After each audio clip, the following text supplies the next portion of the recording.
Imagine a quiet night in medieval Japan. The moon hides behind drifting clouds, the village below sleeps, and only the faint creak of wood betrays a figure moving across the rooftops. Silent, invisible, unstoppable. This is the image the world knows as the ninja.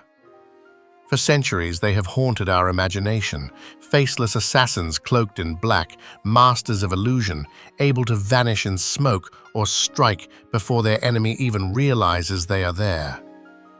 But where does this fascination come from, and why does the legend of the ninja endure even today? The answer lies in the duality of their existence. On one side, we have the cold, historical reality. Men and women who lived in a violent age, trained to spy, sabotage, and kill. On the other side, we have the myth, supernatural beings, half human, half shadow, who seem to break the very laws of nature. That tension between fact and fantasy is what has turned the ninja into one of Japan's most enduring cultural icons. The ninja are not like the samurai, whose code of honor and loyalty fills textbooks and epics. The ninja were the outsiders, the pragmatists, the ones who operated in silence while others sought glory on the battlefield. If the samurai were the sun, bright, visible, and celebrated, then the ninja were the knight, hidden, feared, and whispered about. Their power came not only from what they did, but from what people believed they could do. Fear itself became their greatest weapon. And that is the key to their fascination. The ninja lived in an age of constant war, when trust was rare and betrayal was everywhere. Lords and generals needed spies who could infiltrate enemy castles, spread false rumors, or eliminate rivals without leaving a trace. These tasks demanded skills that bordered on the impossible, disguises so perfect that a ninja could walk into an enemy camp unnoticed, stealth so refined that they could approach a guarded room without raising an alarm. Over time, these very real abilities began to blur with the supernatural. Villagers told stories of ninja walking on water, flying across rooftops, or summoning fire and smoke to blind their enemies. Even today, this image shapes our view of the ninja. Modern films, anime, and video games amplify the myth, giving us heroes who defy gravity and villains who command shadows. But beneath the spectacle lies a deeper truth. The ninja embody the human desire for control in a chaotic world. They represent cunning over strength, patience over impulse, secrecy over pride. And perhaps that is why they remain so compelling. The fascination with ninja is not just about the weapons they carried or the missions they undertook. It's about the idea of them, unseen forces moving through history, leaving only whispers behind. They were never meant to be remembered clearly, and yet, paradoxically, they are unforgettable. And so, as we begin this journey into myth and reality, one thing is certain. The ninja may have lived in the shadows, but their legend has never stopped burning bright. To understand the rise of the ninja, we must first understand the world that created them. Medieval Japan was not a land of peace and order. It was a country split apart by ambition, rivalry, and bloodshed. This period of upheaval, known as the Sengoku era, the age of warring states, was a time when the sword ruled and loyalty could vanish as quickly as the morning mist. The samurai stood at the center of this storm. Bound by the code of Bushido, the way of the warrior, they served their lords with honor and discipline. Their armor gleamed, their banners flew proudly, and their battles filled chronicles with tales of bravery. But this romantic image hides a brutal truth. Warlords, or daimyo, were constantly locked in a desperate struggle for power. Castles were built and burned, alliances forged and broken, and common people often paid the highest price. Villages were raided, farmlands destroyed, and lives lost in conflicts that seemed endless. In such chaos, the rules of honor that governed the samurai often fell short. Not every problem could be solved with an open battlefield or a clash of steel. Victory required more than strength. It demanded cunning, deception, and eyes that could see what lay hidden. This was the world in which the ninja emerged. The earliest roots of the ninja can be traced to clans who lived in remote, mountainous regions such as Iga and Koga. These lands were difficult to conquer, their people hardened by survival in rugged terrain. Unlike the great samurai armies, these communities learned to value subtlety over spectacle. They developed skills in espionage, infiltration, and guerrilla tactics, methods that allowed the weak to resist the strong. Over time, their knowledge became sought after by ambitious warlords who needed shadows to complement their armies of light. What made these early ninja so essential was their ability to thrive in the gray areas of war. While a samurai commander planned sieges and cavalry charges, a ninja could slip into an enemy stronghold at night, gather intelligence, and escape without a sound. While generals spoke of loyalty and duty, the ninja worked in secrecy, where survival and success mattered more than glory. They became the hidden hand behind the visible chaos, and this perhaps explains their enduring mystique. In a world where power was always uncertain, the ninja represented a kind of insurance, a way for lords to strike unseen, to know their enemies' plans before battle, or to silence rivals before they grew too dangerous. Without the chaos of the Sengoku era, the ninja might never have become more than isolated mountain warriors. But in this crucible of constant war, they became indispensable. It was a time when Japan itself seemed torn apart, each province fighting to shape the nation's destiny. And in that storm of ambition and betrayal, the ninja carved out their place, not as heroes sung in poems, but as shadows whispered of in fear and awe. If the ninja were the shadows of Japan, then their heartbeats came from two mountainous regions, Iga and Koga. Isolated by rugged landscapes, these provinces were difficult to invade and nearly impossible to control. This geography shaped the people who lived there, independent, resourceful, and deeply protective of their freedom. It was here that the foundations of the ninja tradition were born. Unlike the disciplined hierarchies of the samurai, the people of Iga and Koga built their strength on cooperation and secrecy. Local families formed tight-knit clans, each passing down specialized knowledge in stealth, survival, and subterfuge. While the samurai practiced combat for open battlefields, the ninja honed skills designed for unseen wars, infiltration, intelligence gathering, sabotage, and escape. These were not arts of honor, but of necessity. The clans became known for their adaptability. In the forests, they learned to move silently, blending into the shadows of trees. In the mountains, they built hidden paths and escape routes. They mastered disguises that allowed them to pass as monks, merchants, or peasants, vanishing into the very society they spied upon. Every lesson they passed down was tied to survival: how to see without being seen, how to strike without warning, and how to live when others expected death. By the late 15th century, their reputation had spread beyond their valleys. Warlords, desperate for advantages in the endless conflicts of the Sengoku era, turned to these clans for help. Unlike mercenary armies, the ninja offered something rarer: information. A report from a ninja scout could be worth more than 100 soldiers, revealing enemy movements or weaknesses in defenses. Sometimes, a single act of sabotage could decide the outcome of a siege. The Iga and Koga clans did not operate as massive armies. Instead, they functioned as networks of specialists, families bound together by shared secrets.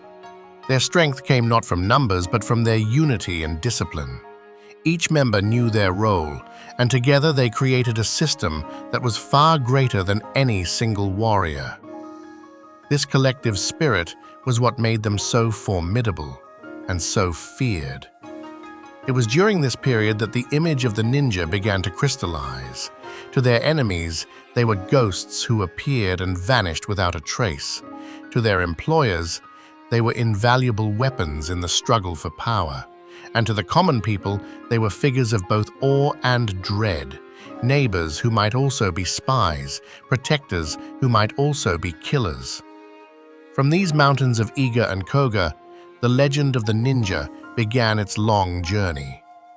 What started as a survival strategy in remote valleys would grow into one of the most enduring and mysterious traditions in Japanese history. Every shadow has its secrets, and the ninja were masters of turning simple tools into instruments of survival and fear. Unlike the heavily armed samurai, who marched with swords, bows, and armor, the ninja carried only what they needed: compact, versatile, and often disguised as everyday items. Their arsenal was as much about creativity as it was about lethality.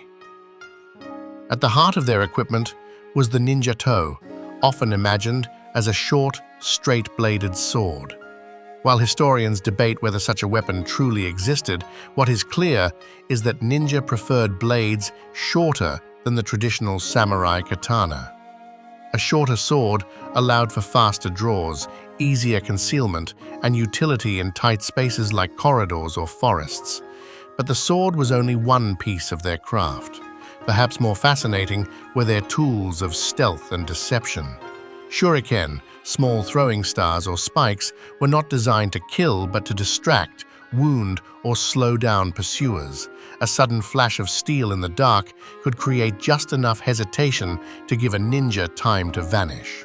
Smoke bombs, too, became legendary, pouches of powder that, when ignited, filled the air with choking clouds. Whether for escape or psychological warfare, these tricks enhanced the aura of the ninja as figures who disappeared into nothingness. Disguise was another cornerstone of their survival. A ninja could transform into a monk with a shaved head and robe, pass as a humble merchant carrying wares, or blend in as a peasant with dirt-stained clothes. These disguises allowed them to slip past guards, infiltrate enemy territory, or gather intelligence unnoticed. Their ability to become invisible in plain sight was often more powerful than any blade they carried. Then, there were tools of mobility. Grappling hooks helped scale castle walls. Ashiaro, special wooden clogs with reversed footprints, confused trackers by making it seem as if the wearer was walking in the opposite direction. Even simple farming tools, sickles, chains, or staffs, could be adapted into deadly weapons, giving the ninja the advantage of striking with something their enemies dismissed as harmless. But perhaps the most dangerous tool of all was not physical. It was the mind. The ninja understood fear as a weapon. A rumor of unseen assassins could shake morale before a single blow was struck. Whispers of silent killers lurking in the night created paranoia that often did more damage than any sword. In many ways, their reputation was as carefully crafted as their tools, because what people believed a ninja could do was often more powerful than what they actually did. Through their weapons, disguises, and cunning tactics, the ninja became something larger than warriors. They became symbols of the unseen, the unpredictable, and the unstoppable. And in an age ruled by steel and fire, that made them truly terrifying. If the ninja were born in secrecy, it was their daring missions that gave them immortality. These were the moments when shadows stepped into history, leaving behind tales so incredible that legend and reality became inseparable. One of the most famous stories comes from the turbulent wars of the Sengoku period. The Iga ninja were hired to infiltrate a rival warlord's castle. Rather than storming the gates with brute force, they crept in under cover of darkness, scaling walls with ropes and using secret paths known only to locals. Once inside, they set fires in key locations, sowing panic and confusion. By the time the defending army scrambled to respond, the attackers outside were already breaching the gates. A single night of stealth had turned the tide of an entire siege. Another tale speaks of ninja disguised as servants within enemy households. These agents lived among their targets for weeks, even months, blending into daily life while quietly gathering information. At the right moment, a sudden act, like poisoning food, unlocking a gate, or delivering false intelligence, could shift the balance of power in a war. Their strength was not in confrontation, but in patience and precision. Of course, no discussion of ninja history is complete without their clashes with Oda Nobunaga, one of Japan's most ambitious and ruthless warlords. Nobunaga recognized the danger posed by the independent Iga province and launched brutal campaigns to crush it. The ninja resisted fiercely, using guerrilla tactics and ambushes to inflict heavy losses on Nobunaga's forces. For a time, the shadows of Iga stood against one of the most powerful men in Japan. Though they were eventually overwhelmed, their defiance only added to their mystique. These missions and battles were not always grand spectacles. Sometimes, the ninjas' greatest victories came from the smallest acts: stealing a document, overhearing a secret meeting, or planting a single spark that would ignite a larger conflict. In a world obsessed with honor and open combat, the ninja showed that wars could also be won in silence. Over centuries, these deeds grew into legends. Some tales describe ninja who could walk on water with special devices or vanish into thin air using mystical arts.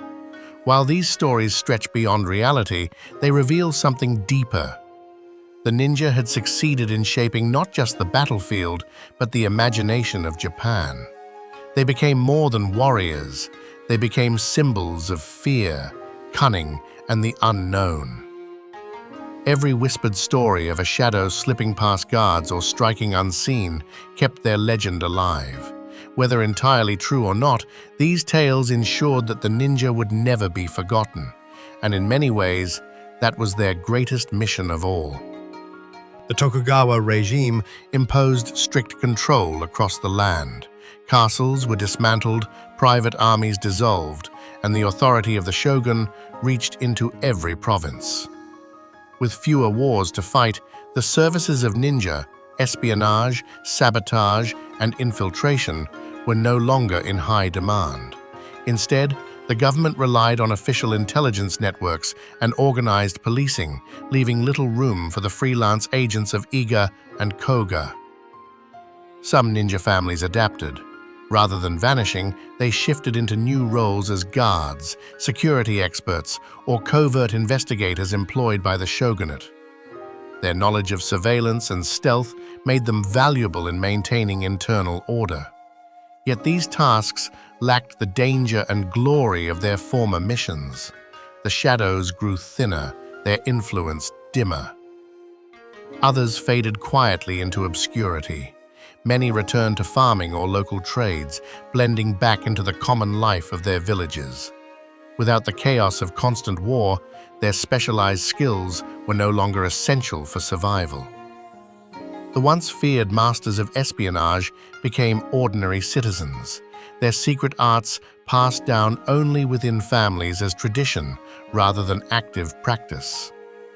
It was during this decline that myth began to overtake reality. As the ninja disappeared from the battlefield, stories about them grew larger than life. Tales of supernatural abilities, walking on water, controlling fire, or becoming invisible spread widely. Popular theater and folklore transformed them into mysterious figures who blurred the line between man and spirit. In a sense, the ninja became more powerful in legend than they ever were in fact. Ironically, the peace that diminished their role also ensured their survival in memory. Without the Edo period's stability, Japan might have forgotten them entirely. Instead, the lack of real ninja in everyday life allowed imagination to fill the void, preserving their image as ghosts of a bygone era. By the time the Edo period drew to a close in the 19th century, the ninja as active operatives had all but vanished. Their legacy remained, but their presence had shifted entirely from battlefield reality to cultural memory. The shadows that once shaped Japan's wars had retreated, not defeated, but transformed. The fall of the ninja was not an end, but a transition. Their story was no longer written in blood and steel, but in myth, art, and the whispers of history. Ninja in modern culture. Though the ninja vanished from the battlefields of Japan, their presence never truly faded. Instead, they transformed into legends, echoes of the past that grew louder with each passing century. What began as survival tactics in the mountains of Iga and Koga eventually became one of the most enduring symbols of Japanese culture, carried into the modern age by art, theater, and global fascination. During the Edo period, when real ninja activity was dwindling, the world of entertainment kept their image alive. Kabuki plays and popular stories reimagined them as mysterious tricksters, warriors who could leap across rooftops, vanish in smoke, or control the elements. These depictions blurred reality, but they cemented the ninja as cultural icons, figures of both fear and fascination. In the 20th century, the legend of the ninja crossed oceans. Books, films, and later anime and video games introduced them to audiences worldwide. From silent assassins in black garb to fantastical heroes wielding supernatural powers, the ninja became a blank canvas on which imagination could run wild. Movies of the 1980s painted them as unstoppable warriors, while modern franchises like Naruto or Teenage Mutant Ninja Turtles turned them into symbols of adventure, perseverance, and even humor. Yet behind the fiction lies a deeper truth. The fascination with ninja speaks to something universal, the allure of the unseen. People are captivated by the idea of hidden power, of individuals who shape history from the shadows. Whether imagined as deadly assassins or misunderstood guardians, the ninja embody humanity's fascination with secrecy, strategy, and the possibility that the smallest action can change the largest outcome. In Japan today, the legacy of the ninja is celebrated openly. Museums in Iga and Koga preserve artifacts, techniques, and stories, allowing visitors to step into the world once hidden in darkness. Festivals and reenactments bring the shadows to life, blending education with performance. Even in tourism, the ninja remain powerful symbols, bridges between history and myth, tradition and entertainment. Their endurance is remarkable. Few warrior classes in history have managed to outlive their practical purpose in such a dramatic way. The samurai are remembered for honor, the knights for chivalry, but the ninja continue to inspire because they are not bound by rigid codes or lost rituals. They exist instead as a reflection of mystery, adaptability, and imagination. And so, the story of the ninja does not end with their decline. It continues in every retelling, every performance, every film or comic book where shadows move just out of sight. From mountainside villages to global pop culture, the ninja live on, not as forgotten operatives, but as eternal legends of the unseen.